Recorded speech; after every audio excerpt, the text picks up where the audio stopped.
Fideo dosbarth tu chwith ar gyfer mathemateg a 213. Cyfradd newid cysylltiedig. Ffwythiant neu'r reol cadwyn. Rydym wedi gweld os yw yn haflu f sy'n ffwythiant o gx, so f yn gweithio ar y ffwythiant gx, bydd dx yn haflu differiad y ffwythiant, lluosi dy differiad y ffwythiant mewnol. So f bracket gx yn haflu g dash lluosi f dashed ar y g. Rydym yn galw hwn yn reol cadwyn neu reol ffwythiant, ond mae'r ffurf uchod yn adlewyrchu'r enw ffwythiant, achos ni'n gallu gweld y ffwythiant yn gweithio ar ffwythiant arall. Mae'r ffurf arall sy'n gyfatebol yn adlewyrchu'r enw reol cadwyn. Felly, os y'n ni'n diffinio yn hafal i'r ffwythiant i bedol, a i bedol yn hafal i gx, felly yn hafal i ffwythiant ar gx, bydd ni'n gallu defnyddio reol cadwyn, a mae'n gallu edrych fel y reol cadwyn yma, felly dx yw du ar y ffwythiant u, ar y ffwythiant sy'n cael ei diffinio yn u, lluosi dy differiad i bedol sef differiad y g. Felly mae'n edrych fel cadwyn yma a chi'n gallu gwneud e nifer i weithiau, chi'n gallu gwneud e cwpl o weithiau eraill. Felly mae'n reol cadwyn a reol ffwythiant yn gysylltiedig â'i gilydd. Gallwch weld sut mae rhain yn cyfateb â'i gilydd yn y fideo nesaf, sy'n profi reol cadwyn, reol lluoswm a reol cyfran. Defnyddioldeb. Pa mor ddefnyddiol mae hyn? Wel, golygur hyn y gallwn ddefnyddio hyn i edrych ar gyfraddau newid sy'n gysylltiedig. Enghraifft, os wnawn cynyddu cyfaint sfer wrth pwmpio aer i fewn iddo, sut mae radiws y sfer yn newid? Un enghraifft. Un arall, os wnawn arllwys hylif i fewn i cynhwysydd, sut fydd dyfnder yr hylif yn newid? So felly ni'n siarad am cynhwysedd a dyfnder a cyfaint yn yr un ola yna. Enghraifft o hyn yn gweithio. Felly, mae radiws sfer yn cynyddu ar gyfradd cyson 10 cm yr eiliad. Darganfyddwch y gyfradd mae'r cyfaint yn newid pan mae y radiws yn 80 cm. Felly mae angen i ni ddiffinio llythrennau bod y radiws y sfer bod yn r a chyfaint y sfer fod yn v. Felly, ni'n gwybod bod y radiws yn cynyddu ar gyfradd cyson, cyfradd yn meddwl pob uned o amser, felly mae r yn cynyddu gyda amser 10 cm bob eiliad. Y radiws oedd yna. Os ydy ni angen faint, darganfyddwch cyfradd y cyfaint, felly ni angen cyfradd, faint mae'r cyfaint yn newid gyda amser. Felly mae hwnna hefyd yn golygu ym mhob uned o amser. Felly mae dv dt yn mynd i fod, gan bod ni angen defnyddio r, ni angen dod r mewn i'r hyfaliad, felly dv dr lluosi dr dt. Felly chi'n gweld mae'r dv dt nôl gyda ni fyna. Felly, ni'n gwybod bod dr dt yn 10. Sut ni'n dod o hyd i dv dr?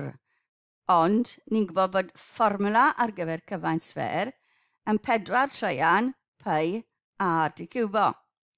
Felly r yw beth sy'n newid, beth sy'n cynyddu. Mae'r rhifau eraill yn gysonion. Felly r differi r yn mynd i gael 3r wedi sgwario. Mae 3 yn canslo 'da 3 ar y gwylod. Felly mae 'da ni 4 pi di sgwario. Felly dv dr yw 4 pi a di sgwario. Ni angen dv dt, cyfradd fi gyda amser. Felly dv dt yn 4 pi ar sgwar lluosi y 10. A ni angen am pan mae'r radiws yn 80 cm. Felly ni angen rhoi 80 cm yn lle r yn y fformula ar gyfer dv dt. Felly 40 gyda ni fyna, pi r yn 80 wedi sgwario. A mae hwnna'n dod i 8.04 lluosi 10 i'r pŵer 5. A ni'n goffo gosod yr unedau mewn ar y diwedd, a ni'n siarad am cyfaint mewn pob eiliad, felly centimetr ciwb am bob eiliad s i'r -1. Felly dyna ni un enghraifft o hwn yn gweithio. Nawr, cilydd deilliad, rydym wedi gweld bod dy dx yn hafel i dy yw lluosi dy dx. Felly, os o'n i'n gosod yn lle'r x gwylod yma, mae dy dyn ni yn hafel i dy lluosi dy wedyn. A mae hwnna'n golygu yma, ni angen differi yn ôl So differi gyda ni'n cael 1.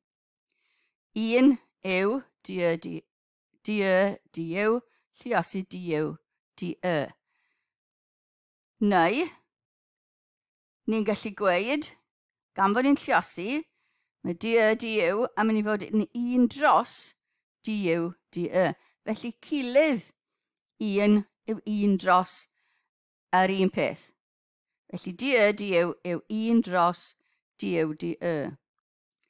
Cofiwch bod dy dx yn symbol a ni ddim i fod i cymhwyso reolau algebra i elfennau o dy dx. Ond mae'r fformula yma yn gweithio fel algebra cyffredin sy'n gallu bod yn ddefnyddio mwyn cofio beth sy'n digwydd. Ond mae fe'n uned ar ben ei hunan. Mae dy dx yn uned. Mae dy yn uned. 1 dros wedyn dy. Mae dy ar y gwylod yn uned. Felly, canlyniad i hyn.